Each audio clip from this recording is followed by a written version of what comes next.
When I was a child, I always wanted to be a superhero. I wanted to save the world and then make everyone happy. But I knew that I'd need superpowers to make my dreams come true. So I used to embark on these imaginary journeys to find intergalactic objects from planet Krypton, which was a lot of fun but didn't yield much result. When I grew up and realized that science fiction was not a good source for superpowers, I decided instead to embark on a journey of real science to find a more useful truth.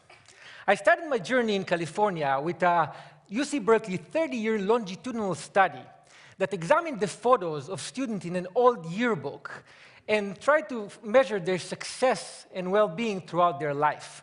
By measuring the students' smiles, researchers were able to predict how fulfilling and long-lasting a subject marriage will be, how well she would score in standardized tests of well-being, and how inspiring she would be to others.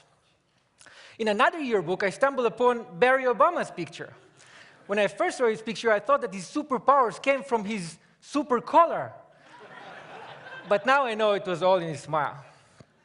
Another aha moment came from a 2010 Wayne State University research project that looked into pre-1950s baseball cards of major league players.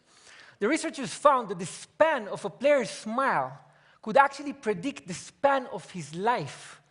Players who didn't smile in their pictures lived an average of only 72.9 years, whereas players with beaming smiles lived an average of almost 80 years. The good news is that we're actually born smiling. Using 3D ultrasound technology, we can now see that developing babies appear to smile even in the womb. When they're born, babies continue to smile, initially mostly in their sleep, and even blind babies smile to the sound of the human voice.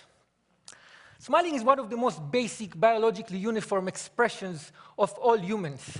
In studies he conducted in Papua New Guinea, Paul Ekman, the world's most renowned researcher on facial expression, found that even members of the Fori tribe, who were completely disconnected from Western culture and also known for their unusual cannibalism rituals, attributed smiles to descriptions of situations the same way you and I would. So from Papua New Guinea to Hollywood, all the way to modern art in Beijing, we smile often and use smile to express joy and satisfaction. How many people here in this room smile more than 20 times per day? Raise your hand if you do. Oh, wow. Outside of this room, more than a third of us smile more than 20 times per day, whereas less than 14% of us smile less than 5. In fact, those with the most amazing superpowers are actually children who smile as many as 400 times per day. Have you ever wondered why being around children who smile so frequently make you smile very often? A research study at Uppsala University in Sweden found that it's very difficult to frown when looking at someone who smiles. You ask why? Because smiling is evolutionarily contagious, and it suppresses the control we usually have on our facial muscles. Mimicking a smile and experiencing it physically help us understand whether a smile is fake or real, so we can understand the emotional state of the smiler. In a recent mimicking study at the University of Clermont-Ferrand in France, subjects were asked to determine whether a smile was real or fake while holding a pencil in their mouth to repress smiling muscles.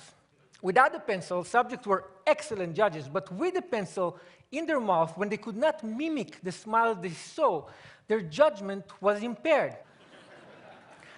In addition to theorizing on evolution in the origin of species, Charles Darwin also wrote the facial feedback response theory. His theory states that the act of smiling itself actually makes us feel better, rather than smiling being merely a result of feeling good. In his study, Darwin actually cited the French neurologist Julien Duchamp, who used electric jolts to facial muscles to induce and stimulate smiles. Please don't try this at home. In a related German study, researchers used fMRI imaging to measure brain activity before and after injecting Botox to suppress smiling muscles. The findings supported Darwin's theory by showing that facial feedback modifies the neural processing of emotional content in the brain in a way that helps us feel better when we smile. Smiling stimulates our brain reward mechanism in a way that even chocolate, a well-regarded pleasure inducer, cannot match. British researchers found that one smile can generate the same level of brain stimulation as up to 2,000 bars of chocolate. Wait, the same study found that smiling is as stimulating as receiving up to 16,000 pounds sterling in cash. That's like 25 grand a smile. It's not bad. And think about it this way. 25,000 times 400, quite a few kids out there feel like Mark Zuckerberg every day. And unlike lots of chocolate, lots of smiling can actually make you healthier. Smiling can help reduce the level of stress-enhancing hormones like cortisol, adrenaline, and dopamine, increase the level of mood-enhancing hormones like endorphin, and reduce overall blood pressure. And if that's not enough, smiling can actually make you look good in the eyes of others. A research study at Penn State University found that when you smile, you don't only appear to be more likable and courteous, but you actually appear to be more competent. So whenever you want to look great and competent, reduce your stress, or improve your marriage, or feel as if you just had a whole stack of high-quality chocolate without incurring the caloric cost, or as if you found 25 grand in a pocket of an old jacket you hadn't worn for ages, or whenever you want to tap into a superpower that will help you and everyone around you live a longer, healthier, happier life, smile.